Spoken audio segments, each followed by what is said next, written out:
아무래도 제가 이제 영상을 찍게 된 이유에서 말씀드린 것처럼 동성애와 동성애자들에 대한 우리 기독교인들, 특히나 청소년들과 청년들의 입장 자체가 굉장히 헷갈려들 하고 있는 것 같고, 또 그들이 가지고 있는 생각 자체가 어떤 예를 들면 실생활 안에서 우리가 다룰 수 있는 여러 가지 문제들에 있어서 개념에 대한 정리가 되어 있지 않고, 또 그것에 대한 원칙이 없어요. 그래서 그 원칙이 없음에 대한 부분들을 오늘 우리가 아무래도 이제 우리가 영상을 보면서 함께 이야기해야 될 것 같은데, 예를 들면 돈을 쓰는 것에 대한 부분들, 돈을 사용하는 것, 재정을 어떻게 사용해야 되느냐, 돈을 버는 게 죄인가요?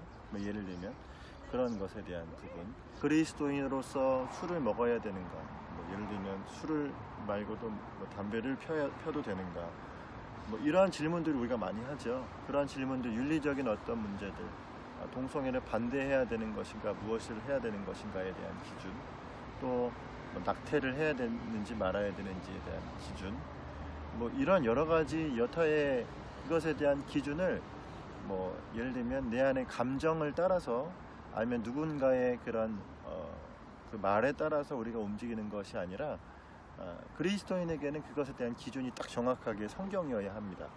그 성경을 여러분이 분명하게 그 가치를 인정하는 것에서부터 우리가 시작이 되어지는 거예요. 그래서 유튜브를 보면은 유튜브 안에 이제 많은 이야기들을 하시는 이 유튜버들이 계셔요. 특별히 기독교 가치관에 대한 이야기를 하시는 많은 분들이 계신데, 그분들의 가치관들을 보면 많은 분들이 가지고 있는 생각 자체가 굉장히 해체주의죠. 권위적인 것에 대해서는 해체해야 돼. 권위적인 것에 대해서는 탈피해야 돼. 모두가 동등해야 돼. 라고 하는 가치관을 가지고 그렇게 얘기를 하는 경우들이 많이 있습니다. 근데 어떠한 절대적인 기준이 없는 서로의 동등함과 공정함과 그러한 사회들, 이러한 것은 사실 세상에서 말하는 인본주의라고 하는 그 생각과 그 맥을 같이를 해요. 그 인본주의적인 생각은 교회 안에 들어오면 안 됩니다. 왜냐하면 우리가 잘 사는 세상, 인간이 잘 사는 세상을 만들려고 하는 것이 성경에서 나와 있는 그러한 맥락이 아니기 때문에 그렇습니다. 그러니까 성경의 권위를 인정을 하여 그 성경의 권위대로 우리가 삶의 방식과 체계를 다시 세팅을 한다는 얘기는 결국에 인간 중심의 생각이 아니라 하나님 중심의 생각으로 가야 되는 방향이 맞아요. 거기에서부터 이제 하나님 주권이라고 하는 것, 그리고 우리가 본격적으로 이제 얘기해야 될 예수 그리스도 그분의 십자가와 복음이 우리에게 어떠한 가치가 있는지를 이제 얘기를 할 수가 있는 거예요. 인본주의적인 가치 안에서 이것은 이게 이제 올바른 흐름으로 갈 수가 없는 거죠. 예를 들면 그런 의미에서 보았을 때 나를 한번 생각해 보세요. 내가 의인이라고 생각하는 것부터가 잘못인 거예요.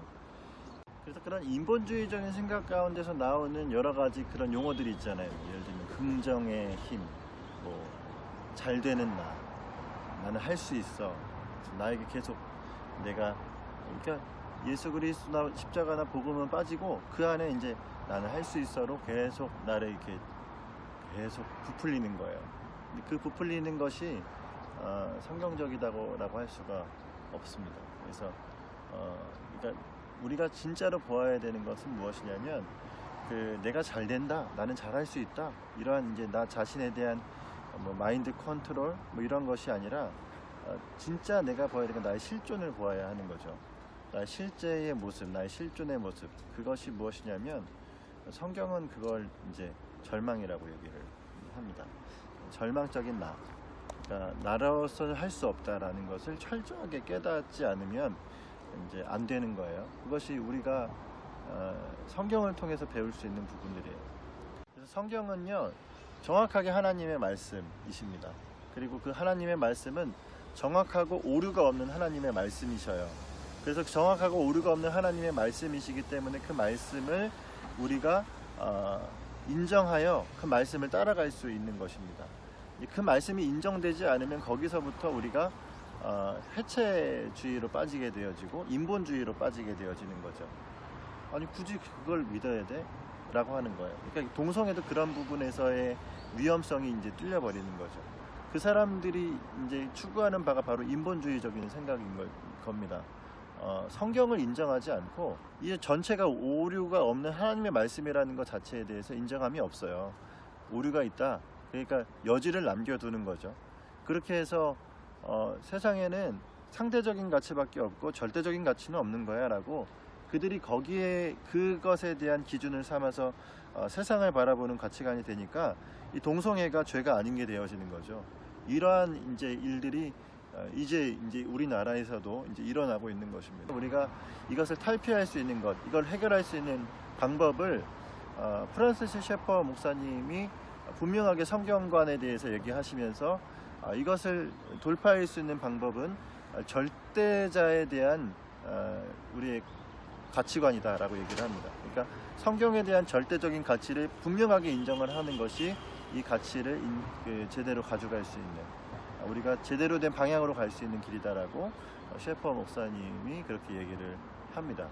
이거에 대한 자료를 이따가 끝부분에서 제가 한번 말씀을 드리도록 하죠. 그리고 이제 성경의 권위에 대한 부분을 얘기할 때 제가 꼭 빼놓지 않는 것이 하나가 있는데 그게 뭐냐면 바로 이제 사랑의 교회 오카는 목사님이 쓰신 제자훈련 교재안에 그것에 대한 좋은 이제 방향성이 잘 제시가 되어져 있어요. 이제 그것에 대한 이제 챕터들도 제가 이제 여러분에게 소개를 좀 시켜드리고 싶은데 이따가 한번 끝에 영상의 마무리되는 부분에 제가 링크를 또 걸어 놓도록 하겠습니다. 교재에서 참고 도서로 쓰고 있는 도서가 이제 존 스토어트 목사님의 성경의 권위라고 하는 책입니다. 이 책도 여러분 꼭 사서 읽어보셨으면 좋겠어요. 이 책 안에 책 소책자라 비싸지 않아요. 한 1,000원? 정말 싼 아주 얇은 책이에요. 얇은 책인데 이 책을 여러분 한번 사서 읽어보시면은 제가 얘기하는 것이 어떤 얘기인지에 대해서 정확하게 이해를 하실 수 있어요. 영상에서 뭐 여러 가지 얘기들을 많이 할 수 없고 이제 이 정도로 이제 성경의 권위와 또 하나님의 주권과 또 그리스도의 십자가의 복음이 성경의 그 권위 안에서 그것이 얼마나 탁월하신지에 대해서 우리가 오늘 잠깐 이야기를 했습니다. 감사하고요. 오늘도 여기까지 진행하겠습니다. 주님이 하셨습니다.